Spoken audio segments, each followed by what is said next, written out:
কাটা কবিতরের মতো এমন করে ছটফট করেছে, তার স্ত্রী কাটা কবিতরের মতো ছটফট করেছে, বাচ্চারা কান্না করেছে, ছেলে মেয়ে কান্না করেছে, ধড় ধড় করে কান্না করেছে। কিন্তু বন্ধুরে আমার আব্দুল্লাহ বিন আপনার ওই জাফর বিন আবু তালেব এমন করে সালামটা দিয়ে আপনার সোজা চলে গেলেন।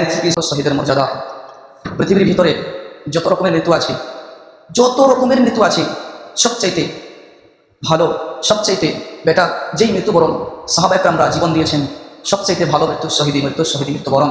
তো এটা কি যুদ্ধতে যেয়ে করতে হবে, না বাড়িতে বসে করবো, না আরও কোনো পদ্ধতি আছে?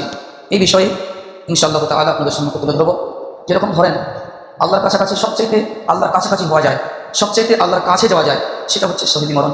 এমন মৃত্যুবরণ যেই মৃত্যুবরণকে আল্লাহ রাব্বুল আলামিন হাদিসের ভিতরে এসেছে যে মানুষ যখন যাদেরকে জান্নাতে দেওয়া হবে তারা জান্নাতে চলে যাবে, তারা জান্নাতের নিয়ামত পাওয়ার পরে সেই ব্যক্তিকে যখন প্রশ্ন করবেন আমার আল্লাহ রাব্বুল আলামিন যে তোমরা আর কি চাও, তোমরা কি পৃথিবীতে যেতে চাও? তারা বলবেন না আমরা কিছু চাই না, আমরা যেতেও চাই না, এত সুন্দর আরামের জায়গা থেকে আমরা যেতে চাই না। শুধুমাত্র শহীদি যারা মৃত্যুবরণ করেছে তারাই বলবে আল্লাহ আমরা আবার পৃথিবীতে যেতে চাই, আমরা আবার কাফের মুশরিক বেঈমানদেরকে মৃত্যুমানে জাহান্নামের দিকে ঠেলে দিয়ে আমি আল্লাহ তোমার রাস্তায় আবার ফিরে আসতে চাই। এই হচ্ছে শহীদি মৃত্যুবরণ।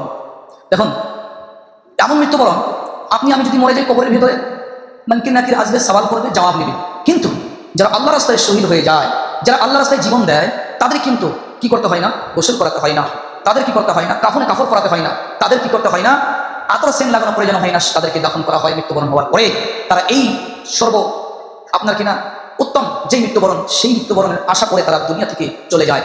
আমাদের ভিতরে একটা দল যারা কিয়ামত পর্যন্ত লড়াই করবে, সত্যর পথে থাকবে, তারা হলো শহীদি, তারা হলো আপনার আল্লাহ রাস্তায় ফি সাবিলিল্লাহ, তারা বাড়ি পেরিয়ে যায়। তারা আল্লাহর দিন প্রতিষ্ঠা করার জন্য তারা জান প্রাণ দিয়ে, মাল দিয়ে তারা লড়াই করে বা লড়াই করছে, আমাদের তামান্না হবে। যেমন ধরে নেন যে শহীদ হয়ে গেল, মৃত্যুবরণ করলো, ওই ব্যক্তিকে কিয়ামতের দিন মানুষ কাফনের কাপড় নিয়ে সবাই উঠবে, কিন্তু শহীদ যারা হয়েছে তারা রক্ত মাখা যেই কাপড়ে তাদেরকে মারা হয়েছিল সেই কাপড়ে রক্ত ঝরবে। এই রক্ত ঝরা অবস্থায় কিয়ামতের দিন তারা উঠবে। যেমন কোটি কোটি হাজার হাজার মানুষ সেখানে থাকবে কিয়ামতের দিন, সেই দিন সবাই আপনার কাফনের কাপড় নিয়ে তারা উঠে যাবে, আপনাই করে উঠবে। কিন্তু শহীদ যারা হয়েছে, কেউ ধরে নেন তরবারির আঘাত খেয়ে রক্ত ঝরেছিল, এই রক্ত মাখা ঝরঝর করে পড়বে, সেই অবস্থায় তারা কিয়ামতের দিন উঠবে।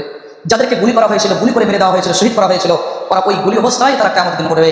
যাদেরকে মিসাইল দিয়ে তাদেরকে মেরে ফেলা হয়েছিল, তারা মিসাইল অবস্থায় তারা উঠবে। মোট কথা হচ্ছে আপনাদের যেইভাবে যাদেরকে মৃত্যু দেওয়া হয়েছিল, তারা মৃত্যুবরণ করেছিল, সেই অবস্থায় তারা কিয়ামতের দিন উঠবে। তাদের মর্যাদা কেমন? কবরে কোনো সওয়াল নাই, কোনো জবাব দিতে হবে না তাদেরকে। কিয়ামতের দিন আল্লাহ রাব্বুল আলামিন প্রশ্ন করবেন যে তোমরা আর কি চাও? শহীদরা তারা তখন বলবে আল্লাহ আমরা আবার পৃথিবীতে যেতে চাই, তোমার রাস্তায় আবার শহীদ আসতে চায়। তারা শহীদ তামান্না অন্তরের ভিতরে থাকবে। যেমন ধরে নেন মোতার যুদ্ধে রাসূল সাল্লাল্লাহু আলাইহি ওয়াসাল্লাম 3 জনের নাম ঘোষণা করেছিলেন। মোতার যুদ্ধ আপনাদের ঘটনা জানা আছে, আমি এই বিষয়ে আলোচনা করতে গিয়ে এই বিষয়টা তুলে ধরি এই জন্যই, যেহেতু এটা শহীদের ব্যাপারও এসছে, যার জন্য এই বিষয়টা ওখানে তুলে ধরা হয়েছে। মোতার যুদ্ধে 3 জনকে কমান্ডার আল্লাহ রাব্বুল আলামিনের নবী হযরত মুহাম্মদ সাল্লাল্লাহু আলাইহি ওয়াসাল্লাম বানিয়ে দিলেন। মোতার যুদ্ধে নবী করিম সাল্লাল্লাহু আলাইহি ওয়াসাল্লাম জায়েদকে ডাকলেন, জায়েদ তুমি কোথায় এসে দাঁড়িয়ে যাও। 2 নম্বরে ডাকলেন জাফর বিন আবু তালিব, তাকে ডাকা হলো দাঁড়িয়ে যাও। 3 নম্বরে ডাকলেন আব্দুল্লাহ বিন রাওয়াহা, তুমিও দাঁড়িয়ে যাও, কোথায় আছো। 3 জনকে আপনার এই মোতার প্রান্তে যেতে হবে, তাদেরকে সেনাপতির দায়িত্ব কমান্ডার আল্লাহ রাসূল বানিয়ে দিলেন। আল্লাহর নবীজি জায়েদ থেকে নিয়ে, জাফর থেকে নিয়ে, রাওয়াহা আব্দুল্লাহ থেকে নিয়ে 3 জনের নামকে আল্লাহর নবীজি ঘোষণা করলেন। একে একে আল্লাহ রাব্বুল আলামিনের নবী বলছেন, ও আব্দুল্লাহ এবং জাফর এবং তোমরা জায়েদ 3 জন মিলে তোমরা আপনা বাড়ি চলে যাও। যাওয়ার পরে তোমরা অনুমতি নিয়ে এসো, বাড়িতে সালাম দিয়ে এসো যে আল্লাহর নবীজি তোমাদেরকে এই সেনাপতির দায়িত্ব দিয়েছেন, কমান্ডো হিসেবে তোমাদেরকে নির্বাচিত করেছে, তোমাদেরকে যেতে হবে। এই বলে বন্ধরে আমার জায়েদ তখন বলছেন দয়ার নবী গো, এর মানে হচ্ছে কি, আর এটা আগে উল্লেখ করে বলে দিতে হবে, নাহলে বুঝতে পারবেন না। আল্লাহর নবীজির কাহিনী হলো প্রথম জায়েদ শহীদ হয়ে যাবে, দ্বিতীয় নম্বরে আপনার জাফর সেনাপতির দায়িত্ব পালন করবে, আপনার জাফর শহীদ হয়ে যাবে, আব্দুল্লাহ বিন রাওয়াহা সেনাপতির দায়িত্ব পালন করবে। এ থেকে বুঝতে কোনো বাকি রইল না যে 3 জনকেই দায়িত্ব হিসেবে পাঠিয়ে দিলেন। জায়েদ বলছেন আমার অনুমতি নেওয়ার প্রয়োজন নেই, আপনি যেখানে বলেছেন, মা আয়েশা বাড়িতে বসে আছেন, এখানে আমার অনুমতি নেওয়ার কিছু নেই। জাফর বিন আবু তালিব বাড়িতে গেলেন, যাওয়ার পরে বিবিকে ডাকছেন, ও আমার অর্ধাঙ্গিনী বিবি যান, আমাকে আল্লাহর নবীজি 2 নম্বর খলিফার আপনারা দায়িত্ব পালন করার জন্য দিয়েছে, তা মোতার যুদ্ধে কমান্ডো হিসেবে আমাকে নির্বাচিত করেছে। আপনার কিনা স্ত্রী তখন বলছে আমি আপনাকে বারণ করব না, যেখানে আল্লাহর নবীজি আপনাকে অর্ডার করেছে, যেখানে আল্লাহর নবীজি আপনাকে দায়িত্ব দিয়েছে, এখানে আমি আপনাকে বাধা দিব না, তবে আপনার জন্য একটু দোয়া করব। আল্লাহর দরবারে স্ত্রী দুই হাত তুলে দোয়া করলেন আর বলছেন মওলাই কারীম গো, আমার স্বামী জিহাদের প্রান্তে যাচ্ছে, আপনার কিনা জিহাদের প্রান্তে যাচ্ছে। আল্লাহ রাব্বুল আলামিন আমার স্বামীকে, তুমি যেই নবী অর্ডার করেছেন আমি নবীর কথা ফেলতে পারবো না, আমার স্বামীকে তুমি গাজী বানিয়ে বাড়িতে ফিরিয়ে দিও। জাফর বিন আবু তালিব হাতের ভিতরে ডান হাতে তরবারি ছিল, ওই ডান হাতের তরবারিটা দিয়ে পিছন দিকে আঘাত করে স্ত্রী হাতের ভিতরে আপনার প্রহার করলো, আঘাত করলো আর বলল স্ত্রী উল্টা দোয়া তুমি করো না, কেননা আল্লাহর নবী যেখানে আমাকে পাঠাচ্ছেন সেই জায়গায় তুমি উল্টা দোয়া করো না, তোমার দোয়া আল্লাহর দরবারে কবুল হবে না, কেননা আমার আগে আছে জায়েদ, আমার পিছনে আছে আব্দুল্লাহ। এর মানে তুমি বুঝতে পারছো যে আমি এই জিহাদ থেকে আমি ফিরে আসতে পারবো না, জনমের মতো সাক্ষাৎ করার জন্য আসলাম। সালাম দিল স্ত্রীকে, সালাম দেওয়ার পরে বাড়ির ভিতরে ঢুকতে বললো। আপনার কিনা জাফর বিন আবু তালিব ঘরের ভিতরে ঢুকলেন না যে আমি ঢুকবো না, আমি যেই রাস্তায় চলে যাচ্ছি আপনার এদিকে যখন এই কথা বলে দিল, আপনার কিনা জাফর বিন আবু তালিব যখন বলে দিল জনমের মতো দেখা করার জন্য আসলাম, আজ থেকে আমাকে আর দেখতে পাবে না, এই কথা যখন বলা তখন কাটা কবিতরের মতো এমন করে ছটফট করেছে তার স্ত্রী, কাটা কবিতরের মতো ছটফট করেছে,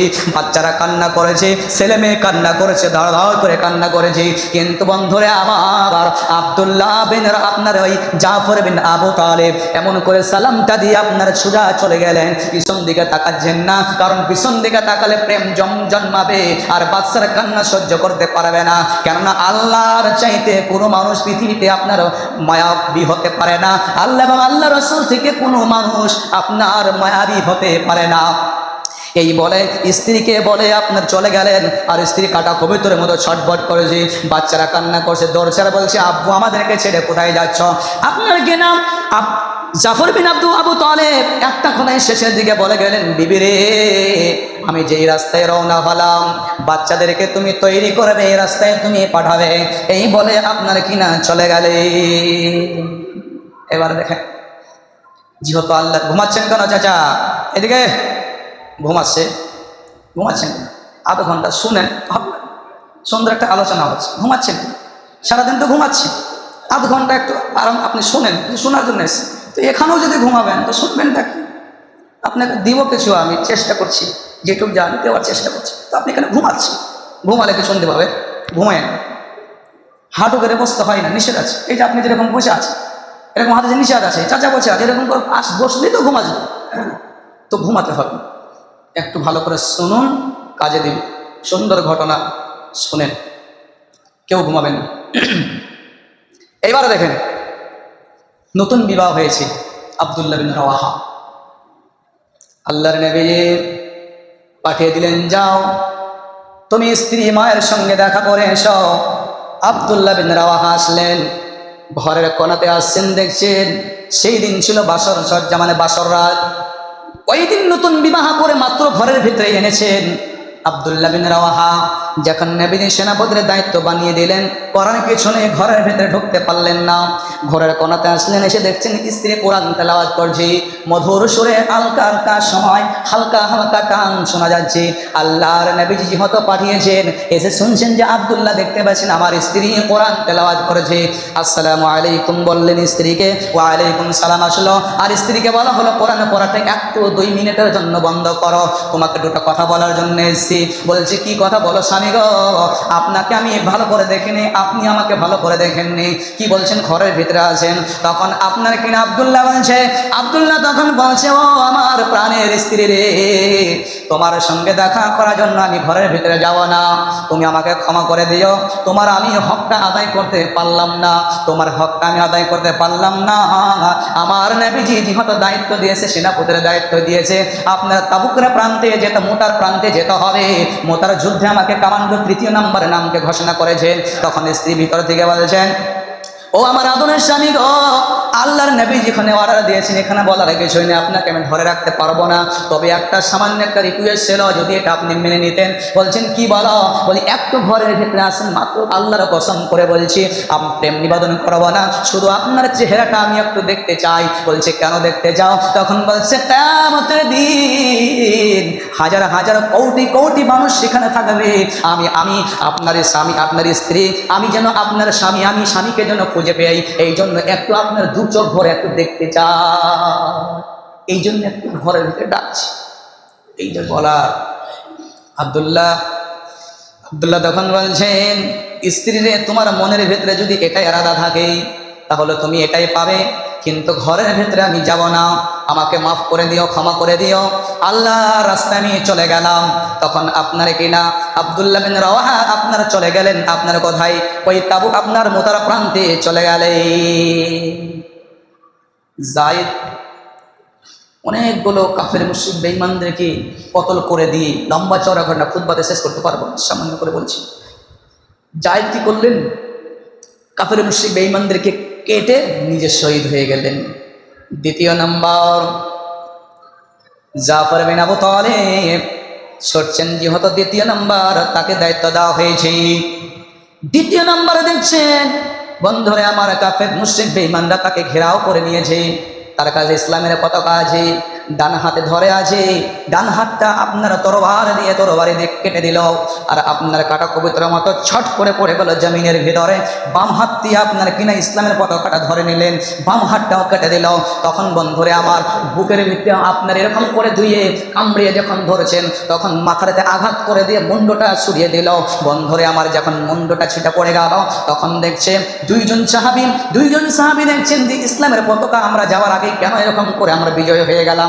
যে দেখছেন বন্ধুরে আবার যে আপনার জাফর বিন আবু তালেব, জাফরের শরীরগুলো এমন টুকরো টুকরো হয়ে আছে, কাফেররা এমনভাবে কতল করেছে, এমনভাবে কেটেছে, আপনার মাথার গর্দানটা একদিকে পড়ে আছে, আপনার দু হাত দুই দিকে পড়ে আছে, বডিটা আরেক দিকে পড়ে আছে, পাগুলো আরেক দিকে পড়ে আছে, পা দুদিকে পড়ে আছে।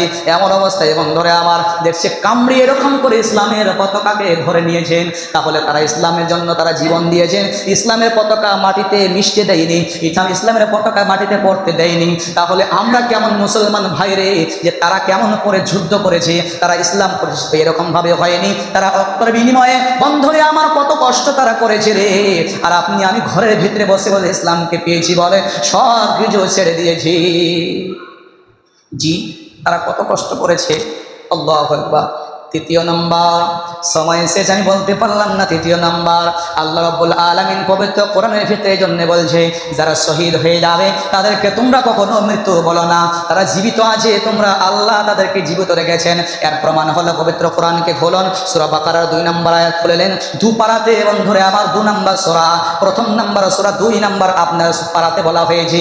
কি বলা হয়েছে? আল্লাহ রাব্বুল আলামিন বলছেন ওয়ালা তাকুলু লিমান ইয়াকতালু ফি সাবিলিল্লাহ আমওয়াত বাল আহইয়াউ ওয়ালাকিন লা তাশউরুন। যারা আল্লাহর রাস্তায় শহীদ হয়ে যায় তাদেরকে তোমরা মৃত্যু বলো না, বাল আহইয়াউ, তারা জীবিত আছে। তোমরা বুঝতে পারবে না, বুঝতে পারছেন? তারা জীবিত আছে।